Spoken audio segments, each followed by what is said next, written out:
В России предложили ужесточить наказание за неоплату электроэнергии. В России предложили ужесточить наказание за неуплату по счетам за электроэнергию. Такую инициативу НП Совет рынка направил в Минэнерго, рассказал глава организации Максим Быстров.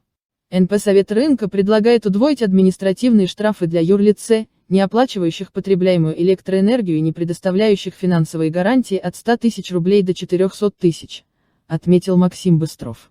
Также представители отрасли предлагают исключить возможность замены штрафа, предусмотренного статьей 1461 КАП РФ, на предупреждение и скорректировать саму статью, ужесточив наказание за повторные нарушения в течение года, ввести безусловную дисквалификацию должностных лиц. Предложения касаются санкций для так называемых неотключаемых потребителей, тех неплательщиков, в отношении которых в силу закона энергосбытовые компании не могут инициировать введение ограничения снабжения, объяснил Максим Быстров. Среди них предприятия ЖКХ и иные объекты жизнеобеспечения, опасные производства и так далее, добавил он. Минэнерго изучит предложение Совета рынка, сказали в ведомстве.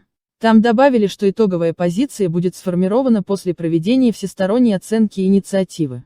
Суммарная задолженность на розничном рынке электроэнергии летом превысила 309 миллиардов рублей. Этот показатель оказался больше, чем в 2020, когда невыплаты составили около 304 миллиардов, указывают данные Центра финансовых расчетов.